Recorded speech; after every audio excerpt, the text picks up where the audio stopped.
Let's get right into it. Number 9. Saved credit cards, the frictionless trap. Imagine your web browser as a bouncer who just waves every impulse straight into the VIP section of your bank account. When you let Google, Apple, Amazon, or your browser save your card info, you remove the pain of paying. Your brain is hardwired to feel a tiny pinch of psychological pain when you hand over cash, or when you type in 16 digits and an expiration date. That pinch is not weakness. It is a defense mechanism. One-click checkout deletes that defense mechanism. You are not shopping anymore. You are just clicking buttons, and a click has no weight. A click feels like nothing. But nothing is how budgets die. If you delete your saved cards, you force friction back into the process. You have to get up, find your wallet, type the numbers, and that tiny speed bump gives your logical brain enough time to ask one question. Do I actually want this?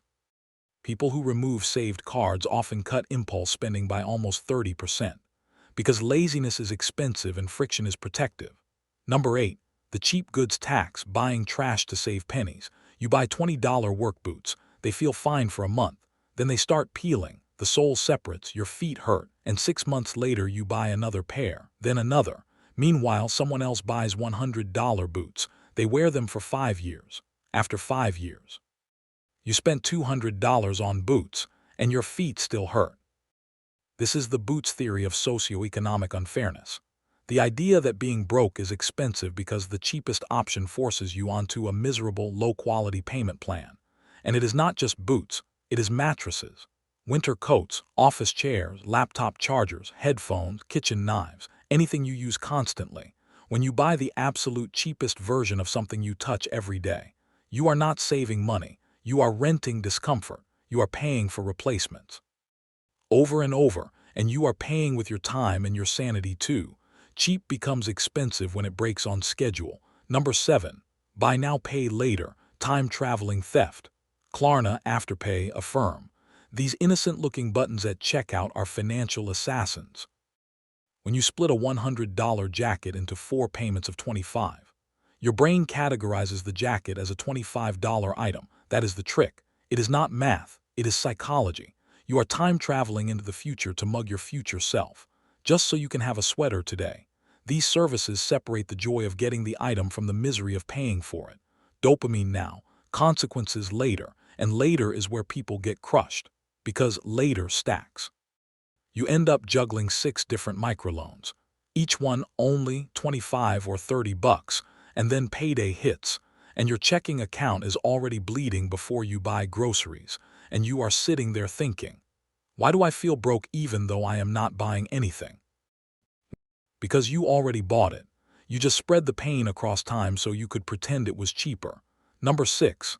The checking account graveyard, storing your cash in a melting ice block.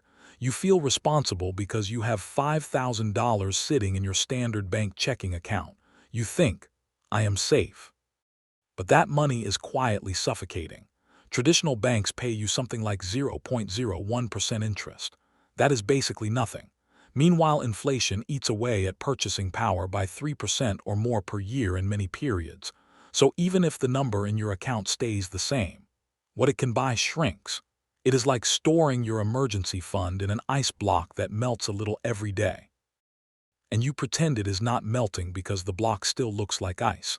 By leaving your cash in a basic account instead of a high-yield savings account when rates are higher, you are paying an invisible fee to slowly burn your money, and the bank loves it because they can lend your money out at real rates while giving you crumbs. You are handing a corporation your cash, and they are paying you with pocket lint. Number 5. Minimum payments, the compound curse. You open your credit card statement and see, minimum payment due, $35. Your brain sighs in relief. Do not do it. That minimum payment is not a kindness. It is a trap mathematically engineered to keep you in debt for the maximum legal amount of time. It is designed to stretch your payoff into years, so interest can feast. If you have a $5,000 balance and you only pay the minimum, you can end up paying it off for a decade or more depending on the interest rate and minimum calculation, and you can pay more in interest than the original stuff you bought. That is not borrowing. That is renting your own debt forever. Your card issuer does not want you debt-free. They want you in a long-term relationship with your balance. Because your balance is their product. So the minimum payment is not the finish line, it is the leash. Number 4, recreational browsing, treating stores like theme parks. You are bored on a Saturday, so you wander around Target just to look. Or you open Amazon just to scroll. Retailers spend billions on casino psychology to make sure you never just look. Lighting, layout, end caps, limited time labels, the algorithm showing you exactly what your weak spots are. All of it is designed to create disorientation and urgency, because urgency kills budgeting. The moment you treat shopping as a hobby, you are willingly stepping into an arena designed by behavioral psychologists to extract your wealth. And if you do not have a specific item you need to buy, do not enter the arena, because just looking is how you lose. You do not walk into a casino to just look at the lights. You walk in and the building starts working on you. Stores are the same. Number 3, the I deserve it treat, emotional band-aids. You had a terrible day, so you order $30 takeout instead of cooking. You survived a tough week, so you buy a $50 game. You feel stressed, so you buy something small to feel control. This is one of the most common middle-class wealth killers because it is not spending, it is self-medication with a receipt. Money becomes the reward for merely surviving your life, and it turns into a loop. Stress creates spending. Spending creates financial stress. Financial stress creates more spending. It is a self-feeding cycle of broke, and the worst part, the treat never actually fixes the problem. It only postpones the feeling and adds a bill. So if you want a brutal question that changes behavior, ask this: am I buying this because I want it, or because I am trying to change how I feel? Because if it is emotional spending, the item is not the real purchase. The real purchase is a temporary mood shift, and it is overpriced. Number 2, the loyalty tax, staying put to get punished. You have been with the same car insurance company, the same internet provider, the same cell phone plan for 5 years. You think they value your loyalty. They do not. In the corporate world, loyalty is a liability. Companies reserve their best deals, lowest rates, and sign-on bonuses for new customers, and they slowly inch your rates up every year. Knowing human laziness will keep you from calling to cancel.